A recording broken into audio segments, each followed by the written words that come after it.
আসসালামু আলাইকুম ভাই ব্রাদার, আমি শাহজালাল রোমানিয়া ডায়েরি এবং ডিসেন্ট কনসালটেন্সির পেজ থেকে আপনাদেরকে আরও একবার স্বাগত জানাচ্ছি। আলহামদুলিল্লাহ, আমাদের বেলারুশের দ্বিতীয় যে ক্লায়েন্ট সে অলরেডি চলে গেছে এবং এটা নিয়ে হচ্ছে আমাদের এই বছরে ফ্লাইটের সংখ্যা দাঁড়ালো মাত্র 5টা, বাট হচ্ছে নতুন নতুন ডেস্টিনেশন ওপেন হয়েছে এবং খুব শীঘ্রই এই মাসের মধ্যেই আপনারা সার্বিয়ার ফ্লাইট দেখবেন, আপনারা নর্থ ম্যাসেডোনিয়ার ফ্লাইট দেখবেন। আর এর আগে তো অলরেডি আমাদের রোমানিয়ার ফ্লাইট দুটো হয়েই গেছে, এই বছরে পর্তুগালে একটা হয়ে গেছে, আরেকটা হবে কয়েকদিনের মধ্যে ইনশাল্লাহ সামনেই। তারপর হচ্ছে বেলারুশের দুটো হইলো। তো ইনশাল্লাহ এখন থেকে ফ্লাইট দেখতে থাকবেন, যারা ফ্লাইটের জন্য অপেক্ষমান ছিলেন ফ্লাইট দেখতে থাকবেন এবং দেখবেন যে ফ্লাইট হচ্ছে কি হচ্ছে না। অনেকের টেনশনে ছিলেন যে কি হচ্ছে। তো আলহামদুলিল্লাহ আমরা সবগুলি সমস্যা কাটায় উঠতে পারছি, সবগুলি সমস্যা, এবং একের পর এক এখন সমস্যাগুলি সমাধানের দিকে যাচ্ছে। তো যারাই আছেন অস্থির হবেন না, আর আজকের ভিডিওটা অবশ্যই 2বার করে দেখবেন, পরপর 2বার খুব মনোযোগ দিয়ে দেখবেন। তারপরে কোনো প্রশ্ন থাকলে এই কোণাতে নাম্বার দেওয়া আছে, এই কোণাতে নাম্বার আমারটাও দেওয়া থাকবে, সরাসরি আমাকে ফোন দিতে পারেন অথবা আমাকে না পেলে অফিসে ফোন দিয়ে কথা বলতে পারেন। ইনশাল্লাহ আপনি আপনার সমস্ত আপডেট পেয়ে যাবেন। আচ্ছা, রোমানিয়ার ডিমান্ড কিন্তু অলরেডি চলে আসবে এখন, এবং আপনারা যারা আমার ভিডিও লম্বা সময় ধরে দেখেন তারা জানেন যে আমি রোমানিয়াতে কী পরিমাণে কাজ করেছি এর আগে। শুধুমাত্র ইন্ডিয়ান ভিসা বন্ধ না হলে 2024 সালে সেঞ্চুরি করে ফেলতাম। তো 2025 সাল তো খুবই খারাপ গেছে সবার। যত আমরা যারা দালালুল মাখলুকাত আছি, আমরা আছি, সবাই 2025 সাল ধরা খাইছি, সবাই গণহারে ধরা খাইছি, শুধু পর্তুগাল যারা কাজ করছে তারা বাদে। তো যাই হোক, তো রোমানিয়ার ডিমান্ডও চলে আসছে এবং রোমানিয়াতে এখন যে ডিমান্ডগুলি বলবো আজকের ভিডিওতে, এখনই না, একটু পরে বলছি, আগে কাজের আপডেটগুলো দিয়ে নিব। তো যে ডিমান্ডগুলি বলবো সেগুলো হচ্ছে no visa no fee, visa হবে না, 1 পয়সাও কাটা যাবে না, 1 পয়সাও না, ঠিক আছে? তো চলুন শুরু করি। প্রথম ব্যাপার হচ্ছে যে যারা সার্বিয়ার জন্য অপেক্ষমান আছেন, আমি তাদেরকে বলবো যে সার্বিয়ার আমাদের একটা ফাইল পেন্ডিং নাই, যে অনলাইন হয় নাই এমন একটা ফাইলও আমাদের নাই, সবগুলো অনলাইন হয়ে আছে। এবং সৌভাগ্য মানে দুর্ভাগ্যের ব্যাপার বা সৌভাগ্যের ব্যাপার যেটাই বলি, ম্যাক্সিমাম হচ্ছে আমাদের 80% ফাইল হচ্ছে 47 সিরিয়ালে, আমাদের 80% ফাইল 47 সিরিয়ালে, এবং 47 সিরিয়াল নিয়ে একটু ঝামেলা আছে, সেটা হচ্ছে বেলগ্রেডে হওয়ার কারণে। আপনারা জানেন যে বেলগ্রেডে একটু ইস্যু ছিল, যার এটা ভেঙে বলছি না ভিডিওতে। তো সেই ইস্যুর কারণে বেলগ্রেডে হচ্ছে আপনার একটু সময় লাগতেছে, যেমন অন্যান্য যেই সিরিয়াল 48 আছে, 49 আছে, এগুলো ধুমায় আসতেছে একসাথে 200, 150, 200 করে অ্যাপ্রুভাল নেমে যাচ্ছে। 47-এ আসতেছে 20টা 25টা করে। তো সেই জায়গায় আমি বলবো যে 47-এ একটু সময় দেন, সবগুলি হবে। আমাদের কোনো ফাইল পেন্ডিং নাই যে আপনার অনলাইন হওয়া বাকি আছে বা অনলাইন হওয়ার পর রিজেক্ট হয়েছে, এমন কোনোটাই বাকি নাই, প্রত্যেকটা অনলাইন হয়েছে এবং প্রসেসিংয়ে আছে, একটু সময় লাগতেছে। তো এই জায়গায় অবশ্যই আপনাকে ধৈর্য ধরতে হবে। আরেকটা ব্যাপার হচ্ছে, এটা শুধু আমার জন্য না, শুধু আমার ক্লায়েন্ট এরকম না, সবার জন্য বলছে, এটা সবাই জেনে রাখেন যে আপনার অ্যাপ্রুভাল যদি জেনুইন হয়, আপনি যদি নিজে আইডি পাসওয়ার্ড দিয়ে অ্যাপ্রুভাল চেক করে থাকেন, তাইলে আপনার এটা ভিসা হবেই হবে। এবার যত অলি আল্লাহ যত কিছুই বলুক, যত নাম্বার 1, নাম্বার কিং, সেরা, কলিজার ভাই, অন্য ভাই, ডুসির ভাই, যে যাই কিছু বলুক, কানে দেওয়ার দরকার নাই। অ্যাপ্রুভাল জেনুইন মানেই হচ্ছে আপনার ভিসা হবে, যদি আপনি অ্যাপ্রুভাল নিজে চেক করে দেখে থাকেন। আর যদি গ্রুপ অ্যাপ্রুভালের কথা বলেন, সেক্ষেত্রে আমি কিছু জানি না, কারণ আমি গ্রুপ অ্যাপ্রুভালের কোনো কাজ আমি করি না। আচ্ছা, এটা হচ্ছে একটা গেল। আর সার্বিয়াতে হচ্ছে আরেকটা যেটা বলতেছিলাম, যে যেখানেই জমা দিছেন, যদি আপনি বুঝেন যে এই লোকটা কাজ করতেছে, তাহলে ফাইলটা উঠায় আনার চেষ্টা করেন না, কারণ সার্বিয়াতে এখন নতুন নিয়ম অনুযায়ী যদি ফাইল আপনি এক জায়গায় কাজ চলমান, মানে আপনার ফাইলটা প্রসেসিংয়ে আছে, অনলাইন করা আছে, আপনি উঠায় নিয়ে আসতে গেলে এনে যে অন্য কোথাও জমা দেবেন সে আর কাজ করতে পারবে না, কারণ যে অলরেডি অনলাইন করছে সে আপনাকে আইডি পাসওয়ার্ড দিবে না। যদি রিজেক্ট হয় সেটা অন্য ব্যাপার, যদি রিজেক্ট না হয়ে থাকে আইডি পাসওয়ার্ড সে আপনাকে দিবে না, এবং আপনি অন্য কোথাও এনে ফাইলটা সাবমিটও করতে পারবেন না বা অনলাইন করতে পারবেন না।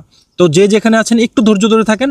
সার্বিয়ার কাজ এবছর আমি আগেই বলেছি যে অক্টোবর পর্যন্ত ধুমায় উঠবে, এবং এরপরে গিয়ে কী হয়ে যায় না। তো আমার এই যে কাজগুলি আছে এগুলি এই মাসের মধ্যেই শেষ, সার্বিয়ার যে পেন্ডিং কাজগুলো আছে সেগুলো এই মাসের মধ্যেই শেষ।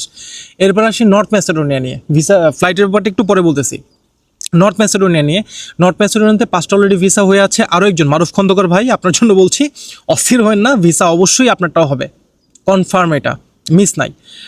আচ্ছা, এরপরে হচ্ছে যে বাকি যে 9টা আছে নর্থ ম্যাসেডোনিয়ার, এগুলো এই মাসের মধ্যে শেষ হবে, এই অগাস্টের মধ্যে এগুলো শেষ হবে। সেক্ষেত্রে অধৈর্য হওয়ার কোনো কিছুই নাই, সবগুলি আমরা এই অগাস্টের মধ্যে কাজ কমপ্লিট করতে পারবো এবং আপনাদের ইউরোপের স্বপ্ন সফল হবে। যে ডিমান্ডগুলি বলার আগে কয়েকটা জিনিস বলে নেই, যে রোমানিয়ার ব্যাপারে আমি বহু আগেই বলেছিলাম যে 2026 সাল পর্যন্ত ধুমায় চলবে, 27 সালও চলবে, তারপরে গিয়ে কী হয় আমি জানি না, মানে 27 সাল থেকে এটা আস্তে আস্তে বন্ধ হওয়ার পথে গেলেও যাইতে পারে। তো সেক্ষেত্রে রোমানিয়া অলরেডি আবার একটু সুযোগ দিছে, এবং এখন যেই সিস্টেমটা আসছে, আমি একটু সিস্টেমটা বলি, দেখেই বলতে হবে আমার, কারণ হচ্ছে এখন যে প্রসিডিউরের কাজটা হবে সেটা একটু জেনে নেন, কারণ মার্কেটে অনেকে অনেক কথা বলবে, কিন্তু রোমানিয়ার ক্ষেত্রে আমি যা বলি সব সময় সত্যটাই হয়, এটাই সত্য হয় এবং সত্যটাই বলি, কখনো কাউকে জাস্ট বোঝানোর জন্য, মানে কাউকে জাস্ট ইমপ্রেস করার জন্য কোনো কিছু আমি বলি না। প্রথমত রোমানিয়ার জন্য আপনি যেখানে জমা দিবেন, কোম্পানি কর্তৃক যে এজেন্সির কাছে আপনার ফাইলটা জমা হবে, মানে কোম্পানি যে এজেন্সিকে দিয়ে আপনাকে রোমানিয়া নিবে, যে এজেন্সির মাধ্যমে, তারা আপনার একটা ইন্টারভিউ নিবে। ইন্টারভিউটা কেমন হবে?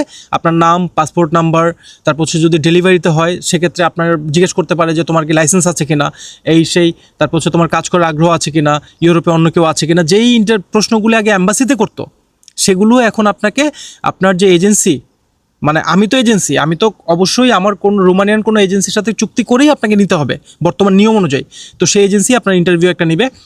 ইন্টারভিউতে যদি আপনি সিলেক্টেড হয়ে যান সেক্ষেত্রে হচ্ছে তারা জব অফার দিবে এবং কন্ট্রাক্ট লেটার দিবে, সেগুলো আপনাকে সিগনেচার করে পাঠাইতে হবে। পাঠানোর পরে তারা হচ্ছে ওয়ার্ক ইন রোমানিয়া যে সাইটটা নতুন ওপেন করা হয়েছে, এইখানে মানে এটারও আরেকটা পার্ট আছে, ওটা হচ্ছে মাই হাব, ওইখানে আপলোড করবে। আপলোড করার পরে আপনার অ্যাপ্রুভাল আসবে। অ্যাপ্রুভাল আসার পরে ওই এজেন্সি হচ্ছে অ্যাপয়েন্টমেন্ট নিয়ে আপনাকে দিবে। আপনি জাস্ট অ্যাম্বাসে যাবেন, কোনো কোশ্চেন নাই, কোনো হাবিজাবি কোনো কিছু নাই, জাস্ট হচ্ছে আপনি যাবেন, বায়োমেট্রিক দিবেন, চলে আসবেন। আমরা পরবর্তীতে আপনার পাসপোর্টটা ভিএফএস এর মাধ্যমে দিল্লিতে পাঠাবো, সেখান থেকে আপনার স্টিকার লেগে চলে আসবে। এটা হচ্ছে প্রপার সিস্টেম এই মুহূর্তে। তো এখানে সুবিধাটা কি? সুবিধাটা হচ্ছে আগের মতো আইজিআই করে বসে থাকতে হবে না। আমরা আগে ফাইলটা অনলাইন করতাম, অনলাইন করে বসে থাকতাম, প্রায় 2 মাস 3 মাস 4 মাস পরে গিয়ে ডেট দিত। তো ফলাফল দেখা যেত ওই সময় গিয়ে আইজিআই করতে করতে কোম্পানির তখন আর লোক লাগতো না, ঝামেলা হইতো। এখন এই আইজিআই এর ব্যাপারটাই নাই, টোটালটা। তারপর হচ্ছে আইজিআই করার পর আরেকটা স্টেপ ছিল যে পারমিট আসবে, পারমিটটাকে আবার অনলাইন করতে হবে, অনলাইন করার পরে গিয়ে হচ্ছে অ্যাপয়েন্টমেন্ট দিবে। এই পুরো ব্যাপারটা এখান থেকে চলে যাচ্ছে। এখন যেটা হচ্ছে, এই পোর্টালে আপলোড করার পরে পোর্টাল থেকে অ্যাপ্রুভাল দিয়ে দিবে, পোর্টাল থেকে টোটাল অ্যাপ্রুভাল দিয়ে দিবে। যদি অ্যাপ্রুভ হয়ে যায়, মানে যদি বলতে কি, যদি আপনাকে মালিক সিলেক্ট করে, আপনি যদি প্রথম ওই যে মালিকের যে ইন্টারভিউ বা এজেন্সির যে ইন্টারভিউ, এটাতে আপনি পাস করে যাওয়া মানে আপনার ভিসা হয়ে গেছে, এটা আপনি ধরে রাখতে পারেন। এরপরে আপনার এই যে আইজিআই, ফিজিক্যাল সাবমিশন, পারমিট, এইটা সেটা, এই কাহিনিগুলো থাকবে না, এগুলো সব অনলাইনে চলে আসবে। হয়তো বা অ্যাম্বাসে যাওয়ার সময় আপনার একটা কপি প্রিন্ট আউট করে নিয়ে যেতে হবে, কিন্তু মাঝখানে প্রায় লম্বা সময় বেঁচে গেছে। এখন আসি যে রোমানিয়াতে আসলে টোটাল সময় লাগবে কত। As per the new rules, রোমানিয়াতে আপনার 90 দিনের মধ্যে কাজ শেষ করতে হবে, মানে 3 মাসের মধ্যে কাজ শেষ করতে হবে, ঠিক আছে, 90 দিনের মধ্যে। এখন এই ক্ষেত্রে যদি কোনটা এরকমটা হয় যে আপনার কোনো কারণে অ্যাপয়েন্টমেন্টে একটু দেরি হইলেও হইতে পারে, সেক্ষেত্রে 90 দিনের জায়গায় 120 দিন হইতে পারে সর্বোচ্চ, কিন্তু এটা কখনো মাসের পর মাস যাবে না আগের মতো, যেটা হয়তো যে আমরা আইজিআই এর পরে বসে থাকতাম হা করে যে কখন ডেট দিবে, তারপর হচ্ছে আবার সাবমিট করে বসে থাকতাম কখন পারমিট আসবে, এই কাহিনিগুলি থাকতেছে না, ঠিক আছে। সো রোমানিয়াতে এর আগে যেহেতু এত ঝামেলার মধ্যেও মোটামুটি হাফ সেঞ্চুরি করে ফেলছি, একবার মানে প্রথম ধাক্কায় ধরেই যেহেতু হাফ সেঞ্চুরি করে ফেলছি, এবার ডাবল বা ট্রিপল সেঞ্চুরি করবো ইনশাআল্লাহ, সেদিকে আগাচ্ছি। তো এই হচ্ছে ব্যাপার। আরেকটা জিনিস হচ্ছে, একটা জিনিস নিয়ে খুব ঘাটাঘাটি হচ্ছে যে রোমানিয়াতে যে ইস্যুটা, যে আপনার এখন কি বলে, ডিপোজিট যেটা, সিকিউরিটি ডিপোজিট যেটা 2000 ইউরো জমা দিয়ে তারপর আপনার যেতে হবে, এই ব্যাপারটা নিয়ে একটা মিশ্র প্রতিক্রিয়া তৈরি হয়েছে আপনাদের মধ্যে যে আসলে কি হবে। ব্যাপারটা হচ্ছে এই জায়গায় যে আপনি প্রথমত এই চিন্তা মাথা থেকে বাদ দিয়ে যান যে রোমানিয়া গিয়ে ওইখান থেকে আপনি পালায় যাবেন। এটা কেন বলছি সেটাও বলছি আপনাকে। এই মুহূর্তে রোমানিয়াতে যেসব কোম্পানিগুলো লোক নিতে পারবে, আগের মতো রামশ্যাম জাদু মধু, ওই যে মানে মায় বানায় পুঁতে বেচে কোম্পানি বানায় তারপর হচ্ছে নিয়ে গেছে একবারে কয়েক হাজার, নিয়ে গিয়ে পরে সবাই আবার গেম দেওয়া হয়েছে, ওই কাহিনী এখন আর থাকবে না। আমি কি বলতেছি হয়তো আপনি বুঝছেন যদি আপনি রোমানিয়ার জন্য দৌড়ে থাকেন। ওই কাহিনী এখন আর নাই। এখন ভালো কোম্পানি ছাড়া কেউ পারমিট দিতে পারবে না বা কারো পারমিট অ্যাপ্রুভ হবেই না, এক কথায় শেষ। তো এখন ইস্যুটা হচ্ছে এই জায়গায় যে আপনি যদি পালায়ে যান তাহলে কি হবে। প্রথমত আপনি পালায়ে গিয়ে ইউরোপের কোনো দেশে আপনি আর কার্ড করতে পারবেন না, না মানে না, অ্যাজাইলাম আর হবে না। একটা হচ্ছে আপনি অন্য কোনো পথে আসছেন সেটা অন্য ব্যাপার, বাট আপনি রোমানিয়ার ভিসা নিয়ে অন্য কোনো দেশে গিয়ে আপনি অ্যাজাইলাম সিক করবেন, এই কাহিনী এখন থেকে বন্ধ। তারা যেটা করবে যে আপনি যাওয়ার পরেই আপনি যদি এখান থেকে পালায় অন্য কোনো দেশে যান, তারা ইউর যে সিস সেন্ট্রাল সেনজেন ইমিগ্রেশন সিস্টেম, এটার মধ্যে আপনার পাসপোর্টটা আপলোড করে দিবে, বা আপনার বায়োমেট্রিক যেটা হচ্ছে আপনি দিয়ে ভিসা পাইছেন, যে বায়োমেট্রিক দিয়ে আপনি ভিসা পাইছেন ফিঙ্গারপ্রিন্ট দিয়ে, আপনি তো আঙ্গুল ফালাই দিতে পারবেন না, আঙ্গুল তো চেঞ্জ করতে পারবেন না। এই বায়োমেট্রিক ডাটাটা তারা হচ্ছে সিসে ঢুকাই দিবে। সিসে ঢুকাই দেওয়া মানেই হচ্ছে আপনি কট, আপনি আর কোনোভাবেই এই সিস কাটাইতেও পারবেন না, আপনি কোনো অ্যাজাইলামও পাবেন না। ফলাফল কি, আপনাকে সারা জীবনোত্তর অবৈধ হইতে হবে। তো সেক্ষেত্রে কোম্পানি যেগুলি ভালো কোম্পানি আছে তারা এই 2000 ইউরোর ব্যাপারটা আমি যে কোম্পানিতে কাজ পাইছি এখন আলহামদুলিল্লাহ সব মিলে হচ্ছে এখানে 150 আর হচ্ছে আরও 100, টোটাল 250 কাজ আমাদের হাতে আছে। এর মধ্যে 150 হচ্ছে ডেলিভারিতে, আর হচ্ছে 150 ডেলিভারিতে, আর 100 হচ্ছে আপনার কনস্ট্রাকশনে। এই কোম্পানিগুলো এত বড়, এত জায়ান্ট কোম্পানি যে আপনি এদের থেকে গিয়ে ভাইগা যাবেন, আপনি গিয়ে মনে করছেন অন্য কোথাও অ্যাজাইলাম মারবেন, সেই চিন্তা ভুলে যান। তো আমরা চেষ্টা করতেছি এটাকে মিনিমাইজ করে এই টাকার মধ্যে নিয়ে আসার জন্য। আর যদি শেষ পর্যন্ত না পারি, হয়তো আমরা ওইটা কোম্পানির সাথে কথা বলবো যে আমরা এই 2000 ইউরো মানে 3 লাখ টাকা সেটা কোম্পানিকে না দিয়ে আপনাদের থেকে 2 লাখ টাকা রেখে আমরা ফ্লাই করাবো। এই 14 পরেও 2 লাখ রেখে আমরা ফ্লাই করাবো। আপনি এরপর যদি লিগালি ওই দেশ থেকে মুভ করেন, সেক্ষেত্রে আমাদের থেকে আপনি টাকা বুঝে নেবেন, ঠিক আছে? আর যদি আপনি অবৈধভাবে চলে যান, সেক্ষেত্রে ওই 2 লাখের জায়গায় 3 লাখ আমাদের জরিমানা দিতে হবে এবং আপনার জীবন শেষ, ঠিক আছে? আপনার জীবন তামা। এটা মাথায় নিয়ে আপনি আগান রোমানিয়ার জন্য, আদারওয়াইজ দরকার নাই। আর অনেকেই বলতে পারেন যে ভাই আমরা যে আপনাদেরকে, আমি একদম সোজাসাপটা কথা বলতেছি, আমার মতো এত সোজাসাপটা কথা কোনো শালার বেটা বলতে পারবে না কোথাও, কারণ ওই সৎ সাহস নাই। আমি যা বলতেছি সত্য বলতেছি, একদম স্ট্রেট বলতেছি। বাকি যারা আছে অনেকের এই সাহসই নেই কথা বলার বা এইভাবে বলার, কারণ তাহলে তো ফাইল আসবে না। ফাইল না আসলে কী হবে? ব্যবসা চাঙ্গে। ওদের তো কাজই ফাইল নিয়ে টাকা কাটা। আমি চেষ্টা করতেছি যতটুকু পারিয়ে করতে, এবং আমি একমাত্র মানুষ যে রোমানিয়ার পারমিট, জেনুইন পারমিট পেন্ডিং রেখে আমি টাকা ফেরত দিচ্ছি অনেকরে। এই রেকর্ডও আমার কাছে আছে, ঠিক আছে? এখন অনলাইনে অনেক কিছুই ঘুরে, অনেক কিছুর উত্তর দিতে যায় না, কারণ চিতাবাঘ কখনো কুকুরের সাথে দৌড়ায় না, এটা মাথায় রাখবেন। চিতাবাঘ কোনো সময় কুকুরের সাথে দৌড়ায় না। তো যাই হোক, এখন অনেকেই বলতে পারেন যে ভাই আমরা যে আপনাকে ওই সিকিউরিটি মানি দিয়ে যাবো, এটার গ্যারান্টি কি? ভাই আমি এত ঘাত প্রতিঘাতের পরেও 4.5 কোটি টাকা মাইর খাওয়ার পরে আমি আমার অফিস রেখে দিছি, কন্টিনিউয়াস রিফান্ড করতেছি, কন্টিনিউয়াস কাজ চালা যাচ্ছি। সো এই জায়গায় আমি বলবো যে নিঃসন্দেহে আগান। আমাদের অফিস যদি বন্ধ করতে হয়, তাহলে প্রত্যেকের শেষ যে পাইটা আছে, শেষ যে পয়সাটা আছে, সেটা ফেরত দিয়েই বন্ধ করব, এবং ঢাকঢোল পিটায় বন্ধ করব। চোরের মতো পালায় যাব না, অফিস তালা দিয়ে চলে যাব না। যদি যাইতাম বহুত আগেই যাইতাম, এক কথায় বলে দিলাম, ঠিক আছে? তো একদম ক্লিয়ার বললাম, যদি যারা এই শর্তগুলিতে আছেন তারাই এসেন, অন্য কারো আসার দরকার নাই। আর এই মুহূর্তে একটাই কথা, যারা কোম্পানি বা এজেন্সির মানে যে ইন্টারভিউটা হবে প্রথমেই ফাইল দেওয়ার পরেই, যারা এই ইন্টারভিউতে টিকবেন, ধরে রাখেন 100% ভিসা, যদি আপনি যায় বায়োমেট্রিক দিয়ে আসতে পারেন। আর দুনিয়ার যে প্রান্ত থেকে আপনি ফাইল জমা দেন, যে রেট বলবো সেটাই থাকবে, এখান থেকে কম বেশি হবে না, ঠিক আছে? 1 পয়সাও কম হবে না, যা বলছি তাই থাকবে। এবং যারা তৃতীয় কোনো দেশে আছেন, যেমন সৌদি, কাতার, দুবাই, মালয়েশিয়া, সিঙ্গাপুর, ব্লাবলা, ঠিক আছে, যদি কোনো কারণে ওইসব দেশে আপনি ফিঙ্গার দিতে না পারেন, আপনাকে অবশ্যই ইন্ডিয়া গিয়ে ফিঙ্গার দিয়ে আসতে হবে। এটা মানেই ভিসা, ঠিক আছে? তো আমি ডিমান্ডগুলো একদম ক্লিয়ার বলছি, ভালো করে শুনে নেন, বিশ্বাস করতে পারলে আইসেন। আর আমি রোমানিয়াতে কী কাজ করছি এর আগে ভালো করে যাই না, তারপর আইসেন। আর যদি ন্যূনতম অবিশ্বাস থাকে, আমার এখানে আসার কোনো দরকার নাই, ঠিক আছে? এবার বলি, রোমানিয়াতে আমাদের কাজ হচ্ছে কনস্ট্রাকশন এবং ডেলিভারি। কনস্ট্রাকশন এবং ডেলিভারি সময় লাগবে 3 মাসের কাহিনী, যদিও 4 মাস লাগবে। 4 মাস আমরা নিয়ে রাখবো আপনার কাছ থেকে। 5 লাখ ডকুমেন্ট লাগবে, পাসপোর্ট, ছবি, পুলিশ ক্লিয়ারেন্স, এনআইডি, ঠিক আছে? এটা লাগবে। খরচ হবে 14। প্রথমে আপনি আমাকে দিবেন 1.5 লাখ, পারমিট আসার পরে দেবেন 1.5 লাখ, বাকিটা হচ্ছে ভিসার পরে। ইন্ডিয়ার ভিসা, যাওয়া আসা, থাকা খাওয়া এসব হচ্ছে যাত্রীর, কিন্তু ইন্ডিয়ান যে অ্যাম্বাসি ফি সেটা আমরা পে করে দিব। এবং ফাইল জমা দেওয়ার পরে যদি ইন্ডিয়ান ভিসা করতে আপনি ব্যর্থ হন, অথবা যদি আপনি অ্যাম্বাসি ফেস করতে ব্যর্থ হন যে কোনো কারণে, আপনার কারণে, সেক্ষেত্রে অবশ্যই আপনি 4.5 লাখ টাকা জরিমানা দিতে বাধ্য থাকবেন। আর যদি আপনি যে প্রথমে 1.5 লাখ টাকা দিবেন, যদি আপনি সিলেক্টেড না হন, বা সিলেক্টেড হওয়ার পরেও, আমরা 2বার চেষ্টা করবো, একদম ক্লিয়ার বলতেছি, সিলেক্টেড হওয়ার পর যদি প্রথম কোম্পানি থেকে পারমিট না আসে, সেকেন্ড কোম্পানি থেকে আমরা পারমিট নিয়ে আসবো। যদি 2বার আমরা চেষ্টা করে না পারি, সেক্ষেত্রে আপনার এই যে 1.5 লাখ টাকা সেটা পুরো আপনি আমার থেকে বুঝে নিয়ে যাবেন, ঠিক আছে? একদম ক্লিয়ার হিসাব। আচ্ছা, এরপর আসেন পর্তুগাল। এখন যেই ডিমান্ডগুলি বলবো, 4টা দেশের ডিমান্ডই বলবো, নো ভিসা নো ফি, 1 পয়সা কাটাকাটির কোনো সিস্টেম নাই। পর্তুগাল, এটা হচ্ছে D1-এর ভিসা। যদিও এই ভিসাতে আনার পরে কয়েকদিন আগে আমি আমার যাত্রীর সাথে আরও 2 জনকে রিসিভ করছি, এর আগে আরও 2-3 জনকে রিসিভ করছি।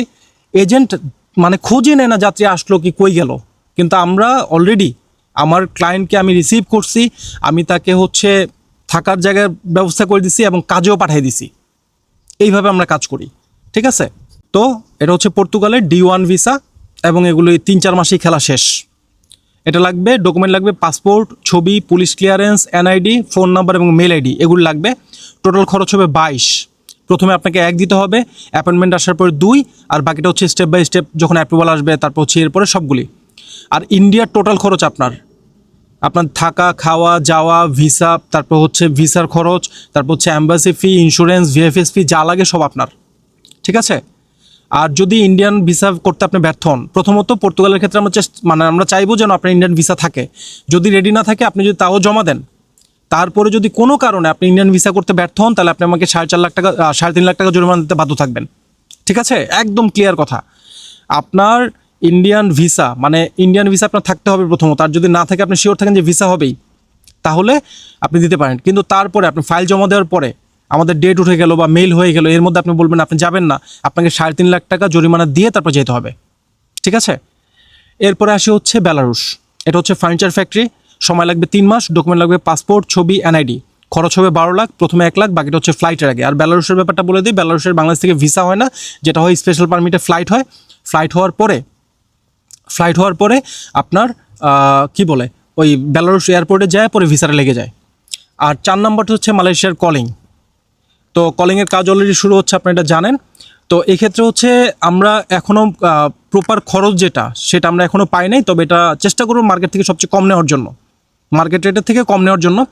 তো আপনাকে এই কলিংয়ে নিবন্ধন করার জন্য ফার্স্টে বিএমইটিতে নিবন্ধন করতে হবে, এবং বিএমইটি অফিসে নিবন্ধন করতে হবে, এবং হচ্ছে আপনার ওইখানে টিটিসি যেটা আছে, প্রি ডিপারচার ট্রেনিং সেটা কমপ্লিট করতে হবে। তো এটার জন্য আপনাকে প্রথমে পাসপোর্টের ফটোকপি, 3টা পাসপোর্টের ফটোকপি, ন্যাশনাল আইডির 2টা ফটোকপি, তারপর হচ্ছে পাসপোর্ট সাইজের 4 কপি ছবি, এবং নিবন্ধন ফি নিয়ে আপনার যে জেলা, সেই জেলার টিটিসিতে যায় আপনার নিবন্ধন করে ট্রেনিং করে ফেলতে হবে। এরপর যখন মেডিকেল ওপেন হবে তখন আমরা জানাই দিব, এবং আপনি আপনার ফাইল নিবন্ধন করার পরে নিবন্ধনের পেপার সহ, পাসপোর্ট সহ সব কিছু আমাদের কাছে জমা দিবেন, এবং রেটটা যখন ফাইনালাইজ হয়ে যাবে তখন আমরা বলে দিব।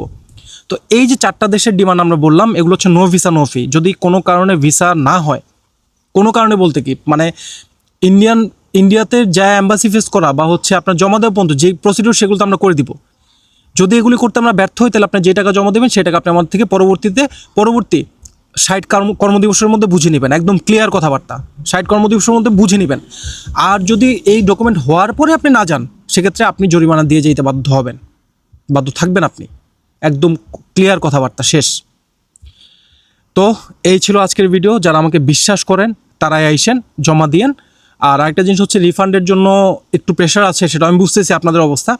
তো রিফান্ডের ব্যাপারটা আমি যেটা বলবো যে ভাই, আমাদের যখন টাকা যায় তখন একবারে যায়, তো আমি তো একবারে রিফান্ডটা করে ফেলতে পারবো না, যেহেতু আমি ক্ষতিগ্রস্ত। আমি কিন্তু অলরেডি টুকটাক সবাইকে রিফান্ড করতেছি। এটা আপনারা যারা আছেন, যারা দেখছেন, সবাই আশা করি কমেন্ট করে জানাবেন যে আমি সত্য বলছি না মিথ্যা বলছি। অর্ধেক পারতেছি, পুরোটা পারতেছি, দিয়ে শেষ করতেছি, কমাইতেছি। তো সেক্ষেত্রে আমি বলবো যে রিফান্ডের যে ইস্যুগুলি আছে আস্তে আস্তে আমি সবগুলো শেষ করে দেবো। আর আমার পেজের মধ্যে আমি পোস্ট করছি অলরেডি, বা পোস্ট করব, যে একটা ডেডিকেটেড একটা ফোন নাম্বার থাকবে, যারা যারা রিফান্ড পাবেন তারা একটু আমাকে জানাবেন। আমি একটা লিস্ট করতে হবে এটার টোটাল এক্স্যাক্ট অ্যামাউন্টটা কত আসতেছে বা কত কী থাকছে, এটা একদম ক্লিয়ার করে দেন হচ্ছে আমি রিফান্ডগুলি টুকটাক শেষ করে দিব ইনশাল্লাহ। তো সে পর্যন্ত বিদায়, এবং এই ভিডিওটা শেয়ার করেন সবার সাথে, যেন সবাই সচেতন হয়, সবাই জানতে পারে। আল্লাহ হাফেজ।